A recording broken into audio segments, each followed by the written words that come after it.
तो आज के टॉपिक को यानी रिलायबिलिटी थ्योरी को अगर हम फोकस करें और जितना हमने पढ़ा उसको एक तरह से समराइज भी करें तो basically reliability theory is interdisciplinary in the sense कि इसमें प्रोबेबिलिटी भी हम इस्तेमाल करते हैं, स्टैट्स भी इस्तेमाल करते हैं, स्टोकेस्टिक मॉडलिंग भी करते हैं। स्टोकेस्टिक का मतलब होता है रैंडम। बीच में हमने एक जगह पे कहा था ना कि reliability is also a function of random events, और भी बहुत सारी चीज़ें होती हैं और रैंडम इवेंट्स भी होते हैं।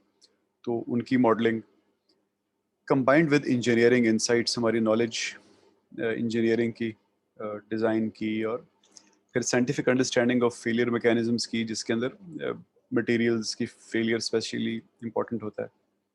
तो इन सब चीज़ों को इस्तेमाल करते हुए हम रिलायबिलिटी के बहुत सारे एस्पेक्ट्स को स्टडी करते हैं।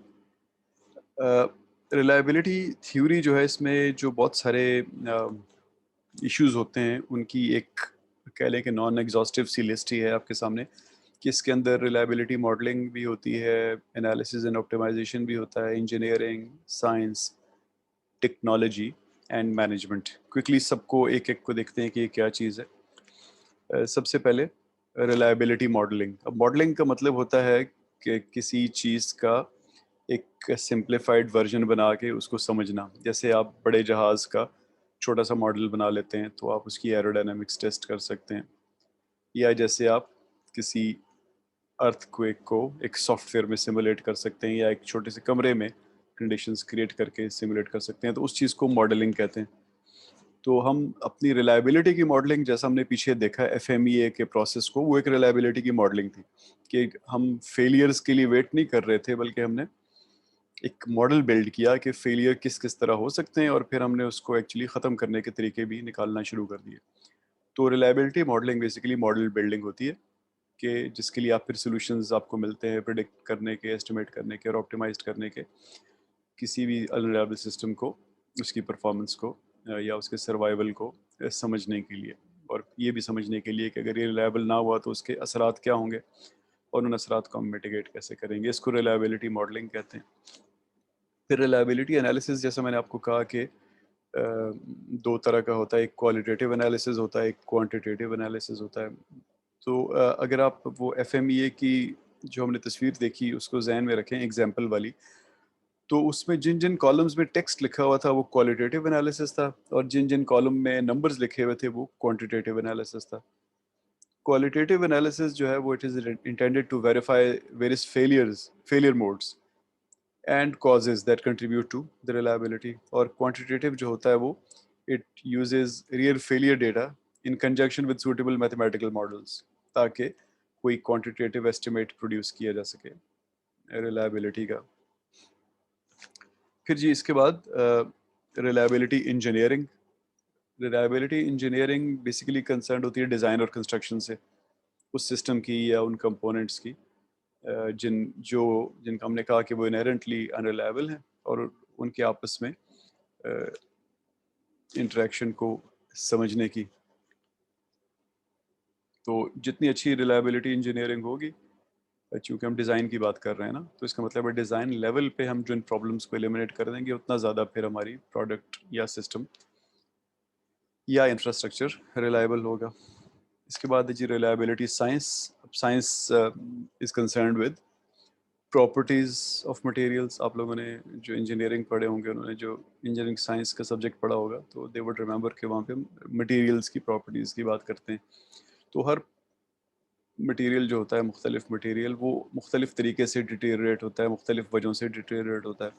कुछ ऐसे होते हैं जो जिनके साथ पानी टच हो जाता है वो ख़राब होना शुरू हो जाते हैं, जैसे लोहा, आयरन। इसी तरह कुछ ऐसे होते हैं जो कि हाई प्रेशर में डिटेरियरेट होना शुरू हो जाते हैं। इसी तरह कुछ ऐसे होते हैं जो कि पर्टिकुलर लिक्विड्स या मेटल्स के साथ इन टच आए तो डिटेरियोरेट होना शुरू होते हैं। कुछ ऐसे होते हैं जो बिजली से डिटेरियोरेट होना शुरू हो जाते हैं, एंड सो ऑन। तो रिलायबिलिटी साइंस में आप इस चीज़ को देखते हैं, और उसके साथ साथ ये भी देखते हैं कि मैन्युफैक्चरिंग प्रोसेसेस जो होते हैं, फॉर एग्जांपल एक ही चीज़ जो है उसको हम 3D प्रिंटर से भी प्रिंट कर सकते हैं और कास्ट करके भी बना सकते हैं। तो कौन सा प्रोसेस जो है इस पर्टिकुलर एप्लीकेशन के लिए बेहतर रहेगा, तो इस इन स्टडीज़ को भी हम रिलायबिलिटी साइंस कहते हैं। और finally reliability management. Reliability management क्या है? It deals with various management issues, obviously in the context of ये डिज़ाइन को, मैन्युफैक्चर को और ऑपरेशंस को मैं इस सेंस में मैनेज करना कि आपके प्रोडक्ट्स और सिस्टम्स रिलायबल रहें। यहाँ पे हमने इसके बारे में पहले भी बात की, और ये एक्चुअली हमारा मेन सब्जेक्ट भी यही है, इंजीनियरिंग मैनेजमेंट। तो हमारा फोकस रिलायबिलिटी मैनेजमेंट पे होगा।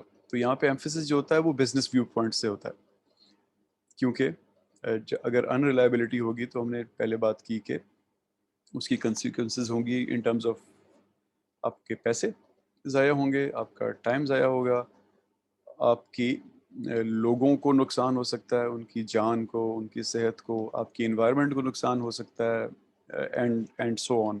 और आपको कहीं पे एक के बजाय दो चीज़ें देनी पड़ सकती हैं किसी कस्टमर को अगर वो क्लेम करता है। इसी तरह अगर आपकी चीज़ें जाते ही फेल हो जाती हैं तो आपको जहाँ पे आपने 10 चीज़ें बनानी थी वहाँ हो सकता है आपको 15 चीज़ें बनानी पड़े, वो प्रॉफिट तो सारा गया। इसी तरह फिर रिकॉल्स हो सकते हैं कि अगर फेलियर जाके तमाम के तमाम कस्टमर्स को हिट कर रहा है तो हो सकता है आपको सारी की सारी अपनी इन्वेंट्री रिकॉल करनी पड़े, तो बहुत ह्यूज कॉस्ट्स हो सकती हैं। इसी तरह किसी की जान चली जाए आपकी प्रोडक्ट या सिस्टम या इंफ्रास्ट्रक्चर को इस्तेमाल करते हुए, तो फिर उसकी लिटिगेशन की और बाकी लीगल कॉस्ट्स हो सकती हैं। तो इस सेंस में रिलायबिलिटी मैनेजमेंट बहुत इंपॉर्टेंट होता है कि ये बॉटम लाइन को हिट करता है। तो ये था जी हमारा सेशन 2। Thank you ji.